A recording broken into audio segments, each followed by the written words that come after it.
Good afternoon, Madden 25 gamers. Welcome to today's video. Guys, I really hope that you enjoyed our first video of the day. We talk about the base play for our offensive scheme of the week, and it was a very jam-packed video with a ton of information, and I hope that it was impactful and applicable to your game in Madden 25. And in today's video, I hope that this video will be even better, and I hope that we can continue to improve the content for our videos. So today we're talking about base play for the nickel 335. The nickel 335 is something I've been working on, kind of under the radar, if you will. But basically, it's just something that I started out with, I went away from, and I'm thinking about going back to it. But basically, this is from the New York Jets playbook, and we're going to have a breakdown where we talk about, how do we set the audibles, how do we do X, Y, and Z. But in today's video, we're just going to break down this play for you. So the play we're breaking down today, it comes from the New York Jets playbook, and the play is this Proud Bear 3. Now, we like to make a couple of depth chart adjustments, and those will be in our little write-up that we're going to do, our post, and we're going to be talking about that, but that'll be covered, so don't worry about the adjustments I'm making on the screen right now. I'm just trying to get set up here and get my roster to what I would want it to be like if I was going to go into a game right now. Just kind of giving you an example of something that it would look like. So anyway, the play is Proud Bear 3, and the only adjustments that we have to make with this is we want to base a line, and we want to shift our defensive line to the right side of the screen. So now you see, if you were to basically draw a line at the center position, we have 1, 2, 3, 4, 5, 6 guys to the right side of the screen, and then we have 1, 2, 3, 4, 5 guys to the left side. So we have more to the right than the left, but on the left side we have this backer down here as if he was like a safety, whereas at the top the safety's back. So I hope you see that contrast. But basically, by shifting the line to the right, we gain an extra player on the right side of the field. It also helps with some of the blitzes, but this is what the blitz will look like. You should get some A-gap pressure, and it's a really quick setup. I mean, literally, you're making 2 adjustments, and you don't even have to base a line. I guess you could just leave it, and you could just shift your line to the left if you don't want to base a line. But anyways, guys, what I'm getting at with this play is this is something that's very simple to do. Okay, so we're taking something that's very simple to do, and we're going to do it every single time we come out of the huddle. We're going to baseline shift our linebackers, shift our defensive line to the right. Depending on what we see the opponent come out in is going to depend on whether we go to our run defense version of this, we go to our pass defense, or we just sit in the base play. What I like to do with this base play is I like to leave this flat route over here by major right, and I like to take this safety, and I just like to play center field.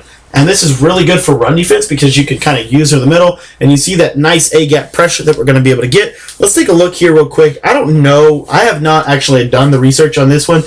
I don't know what's going to happen when I'm sliding the line inside here to pinch. Let's see if it stops the A-gap pressure. You see it does, but then you're going to get that pressure off the edge. So the beauty of this play is that you're going to get some form of pressure, and you're only sending 5 guys. And so what we're going to, by blitzing from depth, which is a post that we covered in our Medium blog, in our blog site page, you can check all of that out in the description. We talked about the difference between next-gen Madden and current-gen Madden, and one of the biggest differences is blitzing from depth. By blitzing from depth here, we allow the offensive line to have to face a double team on the nose tackle. I really wish I was recording with like a flip cam so I could point it out. Watch the nose tackle on this play. Watch that. He's going to get stopped, and then we're going to get the pressure. And so real quickly, let me see if I can get a better example on this next. Let me just run it back, see if I can get a better example here. Let's see if we get what I want to. And that's perfect. So let me show you what I got here in Instant Replay. That's why Instant Replay is one of my favorite tools, and I think it should be a tool that you use a lot when you're in practice mode. Basically, let's take a look here. So we're going to flip sides over here to the defense,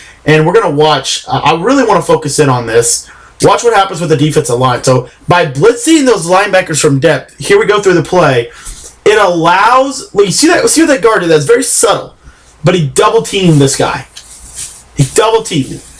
By blitzing from depth, we allow time for the offensive line to engage with the nose tackle, the right end, and the left end, and allows us time for Julius Peppers and DJ Williams to really get after the quarterback and get the sack. So I hope that is something that resonates with you. I hope that you picked up on that. But this is the base play. All we do is base the line. We shift our line not our linebackers, our defensive line to the right, and then I like to play center field here with Hayden, and then, you know, that may lead me to maybe putting Walters over here into a hook zone or a curl flat zone so that I can kind of use her this left side, and we see you get the pressure, and we get the sack fumble, and we're off to the racials there. So anyways, guys, I hope that this video provided some form of value. If it did, let me know what you learned in this video that you may have not known before you watched it, and let me know what I did that was maybe not so good that I can improve on. Am I talking too fast? Am I talking over your head? What am I doing that I can improve on? Let me know. Give me some feedback, and talk with me on Twitter about your problems with Madden 25. Guys, what we're doing on this YouTube channel, what we're going to be doing on Fridays from now on is we're going to be doing a time called Feedback Friday. Basically what it's going to be doing is throughout the week, I want you guys sending me your questions, your problems through Twitter or on comments, and I want to gather all those questions and I want to answer them. So if you have a question on, like, say for example, how to stop the quarterback sneak, how to stop the read option, how to stop the triple option, how to stop whatever it may be, you have a problem in Madden 25, you want it solved, leave your feedback. I can't solve your problems if you don't ever ask a question. I need you guys to leave your questions on Twitter, in the comments. You can email them to me, but give me your questions so that I can answer them all for you in a nice video form, show you what I'm talking about on Fridays from now on my YouTube channel. And I hope that that video is going to provide a lot of value to you guys and give you guys something that you need in Madden 25 to make the game funner, to make it easier to play, and to make it more enjoyable in the long run for you.